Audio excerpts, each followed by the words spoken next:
বন্ধুরা আজকে শেয়ার করেছি চট্টগ্রামের ঐতিহ্যবাহী মেজবানি মূলার সহজ রেসিপি, যেটা কিনা শীতকালীন মেজবানি মূলা না হলে মেজবানটা অসম্পূর্ণ থেকে যায়। এতটা টেস্টি, এতটা মজার রেসিপি কীভাবে শেয়ার করছি দেখতে চাইলে একটা লাইক দিয়ে সম্পূর্ণ ভিডিও জুড়ে থাকুন।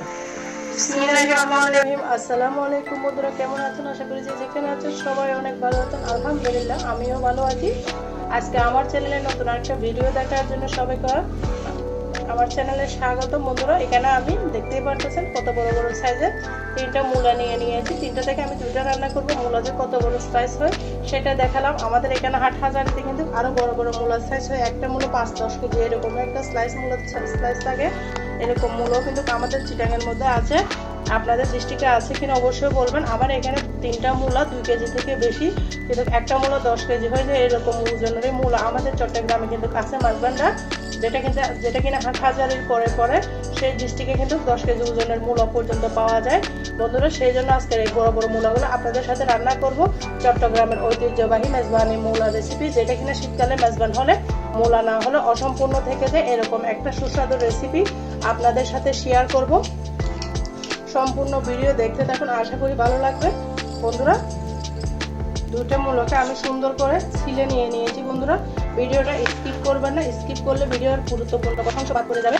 এই চট্টগ্রামের ঐতিহ্যবাহী একটা রেসিপি হচ্ছে শীতকালে মেজবান হলে সেই মেজবানের মধ্যে কিন্তু মূলা রান্না করে সেটাই আপনাদের সাথে শেয়ার করবো। বন্ধুরা অনেক অনেক মজা হয়। এই মূলার ফ্লেভারে কিন্তু আপনার এক থালা ভাত শেষ হয়ে যাবে, এতটা মজা। আমি কিন্তু চট্টগ্রামের মানুষ, সেই জন্য মাঝে মধ্যে আপনাদের সাথে চট্টগ্রামের রেসিপিগুলো শেয়ার করি। কেমন লাগে আমার রেসিপিগুলো অবশ্যই ছোট একটা কমেন্টসে বলবেন। বন্ধুরা দেখতে পাচ্ছেন মেজবানের মূলাগুলো আমি সুন্দর করে কেটে নিচ্ছি। মূলাগুলো কতটা ফ্রেশ দেখতে পাচ্ছেন, অনেক অনেক টেস্টি। বন্ধুরা যারা কোনো পর্যন্ত একটা লাইক দিতে ভুলে গিয়েছো, বন্ধুরা একটা লাইক দিয়ে আমার সাথে থাকার অনুরোধ রইল। প্লিজ বন্ধুরা ভিডিওটা স্কিপ করবেন না, স্কিপ করে গুরুত্বপূর্ণ কোনো অংশ বাদ করে যাবে। সেই জন্য সম্পূর্ণ ভিডিও দেখার অনুরোধ রইল। আপনাদের ভিডিও স্কিপ করে এটা দেখে চলে যান। সেই জন্য এখন আর ভিডিও দিতে ইচ্ছা করে না, তারপর ইউটিউবে কাজ করতেছি, সেই জন্য কিন্তু ভিডিও রেগুলার দিচ্ছি।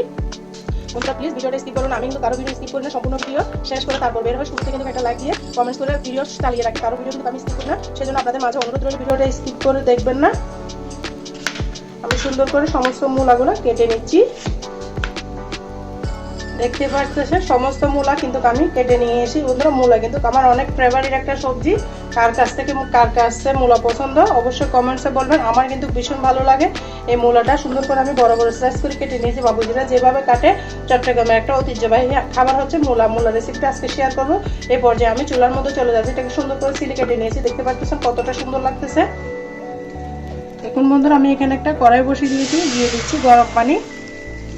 মূলাগুলোকে আগে ভাপিয়ে নিতে হবে, বেশি করে গরম পানি দিতে হবে। মূলা যেহেতু বেশি, সুন্দর করে পানিটা ফুটে আসা পর্যন্ত অপেক্ষা করতে হবে। এই পর্যায়ে আমি দিয়ে দিব হলুদের গুঁড়া। একটু নেড়ে চেড়ে আমি যে মূলাগুলো কেটে ধুয়ে রেখেছি সেগুলো দিয়ে দিলাম।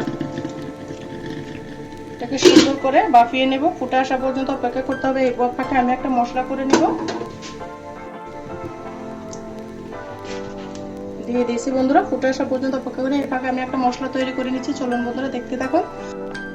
বন্ধুরা এখানে আমি নিয়ে নিয়েছি কয়েকটা কাঁচামরিচ, এখানে জিরাগুলো লেগে আছে। তারপর নিয়ে নিয়েছি 1.5 ইঞ্চি মতো একটা আদা, তারপর একটা গোটা রসুন দিয়েছি, তারপর দিয়েছি 4-5টা পেঁয়াজ মিডিয়াম সাইজের। তারপর দিব আমি সরিষা বাটা, সরিষা।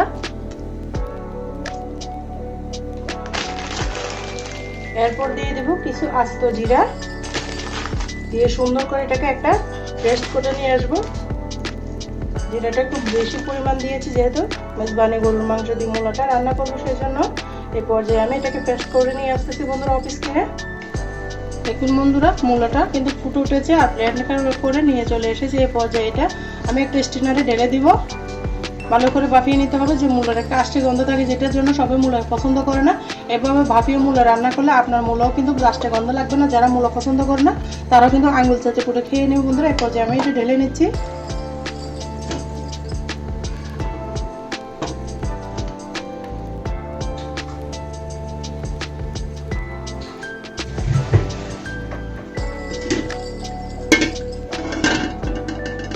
এরপর যে আমি একটা বড় সাইজের হাঁড়ি বসিয়ে দিয়েছি, যেহেতু আমার মাংস মূলা মিলে অনেকগুলো উপকরণ, সেই জন্য অবশ্যই বড় হাঁড়ি দিয়েছি।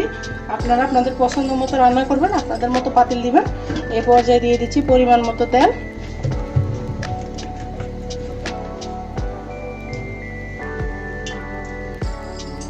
তেলটা ঠান্ডা অবস্থায় কিন্তু আমি সে ব্লেন্ড করা উপকরণগুলো দিয়ে দিচ্ছি, কারণ গরম করে তেল দিলে মশলাগুলো কিন্তু ছিটে গায়ে আসবে, সেই জন্য অবশ্যই ঠান্ডা অবস্থায় দিয়ে দিবেন।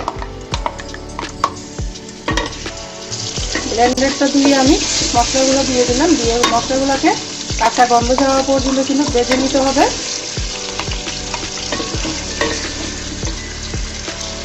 দেখুন বন্ধুরা, এটাকে আমি 2-3 মিনিট মতো ভেজে নিয়েছি কাঁচা গন্ধটা যাওয়া পর্যন্ত।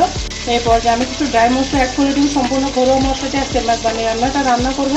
এখানে দিয়ে দিয়েছি 2 চামচ থেকে বেশি মরিচের গুঁড়া, তারপর দিয়ে দিয়েছি 1 চামচ হলুদের গুঁড়া, তারপর জিরা বাটা যেহেতু দিয়েছি সেখানে আমি ধনিয়ার গুঁড়া দিলাম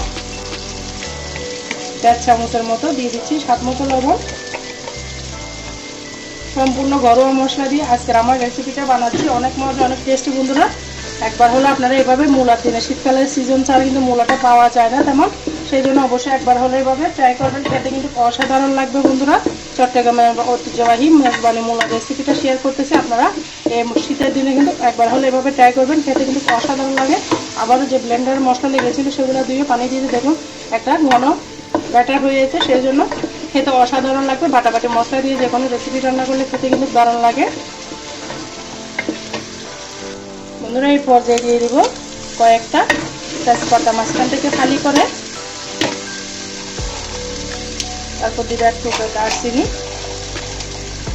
তারপর দিলাম কয়েকটা এলাচ লবঙ্গ। এই পর্যায়ে গরুর মাংসগুলো আমি দিয়ে দিলাম, আর সহ চর্বিসহ আমি এখানে 700 গ্রাম গরুর মাংস নিয়ে নিয়েছি। সুন্দর করে গরুর মাংসটাকে আমি কষিয়ে নিব। মেজবান মানে গরুর মাংসের মূলা, খেতে অসাধারণ। কলাইয়ের তেল মাছ কলাইয়ের ডালও কিন্তু মেজবানের একটা ঐতিহ্যবাহী রেসিপি, সেটাও আপনাদের সাথে শেয়ার করবো। বন্ধুরা মেজবানি গরুর মাংস কিন্তু রেসিপি আমার চ্যানেলে অলরেডি আছে। চট্টগ্রামের মানুষ মাঝে মাঝে আপনাদের সাথে রেসিপি শেয়ার করি, কেমন লাগে অবশ্যই ছোট্ট একটা কমেন্টসে বলবেন। এখানে আমি 1/2 কাপ মতো পানি দিয়ে ঢাকনা দিয়ে রেখে দিব মশলাটা মাংসটা কষানো পর্যন্ত। এখানে হাড় চর্বি মিলিয়ে নিয়ে নিচ্ছি, বাবুচুরে যে মেজবানি রান্না করে হাড় চর্বি মিলিয়ে সেই মূলাটা রান্না করে সেটার মতো আজকে রান্না করতেছি, দেখতে থাকুন, আশা করি ভালো লাগবে। আমি ঢাকনা দিয়ে রেখে দিব সিদ্ধ হওয়া পর্যন্ত। দেখুন বন্ধুরা প্রায় 10-15 মিনিট পর আমি ফিরে এলাম। মাঝে কিন্তু আমি একবার নেড়ে দিয়েছিলাম অফ স্কিনে। এই মাংসটাকে আমি কষানোর মধ্যে প্রায় সিদ্ধ করে নিব। দেখুন খুব সুন্দর কালার একটা এসেছে। আমি আবারও ঢাকনা দিয়ে ঢেকে দিব, মাংসটা সিদ্ধ হওয়া পর্যন্ত অপেক্ষা করতে হবে। দেখুন বন্ধুরা কি সুন্দর একটা তেল উঠে গিয়েছে, মশলাটা প্রায় কষানো হয়ে গিয়েছে, দেখতে পারতেছেন একদম তেল ভাসিয়ে উঠেছে। মাংসটা প্রায় 80% সিদ্ধ হয়ে গিয়েছে, আমি চেক করে দেখেছি। দেখুন বন্ধুরা কত সুন্দর একটা গ্রেভি এসেছে। এই পর্যায়ে কিন্তু আমি মূলাগুলো ঢেলে দিব, সিদ্ধ করা মূলাগুলো দিয়ে সুন্দর মতো নেড়ে চেড়ে দিব, একদম জমে যাবে বন্ধুরা। সুগারে কিন্তু আপনার পেট ভরে যাবে, এতটা মজা। বন্ধুরা একবার হলো ট্রাই করবেন। মূলা শেষ হওয়ার আগে এই পর্যায়ে দিয়ে দিলাম বন্ধুরা 2টা বড় সাইজের আলু। আমার ছেলেরা মূলা খায় না, সেই জন্য তাদের জন্য চিন্তা করে আমি 2টা আলু দিয়ে দিয়েছি বড় সাইজের।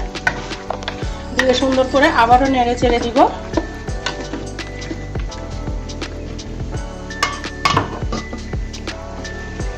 এখানে আমি দিয়ে দিলাম আবারও 1 কাপ মতো পানি। এই পানির মধ্যে মূলাটাকে সিদ্ধ করে নিব।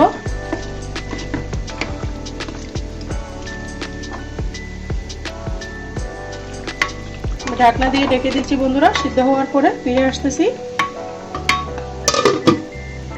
বন্ধুরা আবারও প্রায় 10 মিনিট পর আমি ফিরে এলাম। চুলার আঁচটা কিন্তু মিডিয়াম করে রেখেছি। দেখুন কতটা জুসি একটা কালার এসেছে। এই পানির মধ্যে কিন্তু আমি শুকিয়ে নিব, ঝোলের পানি লাগলে পরে দিব, না লাগলে দিব না।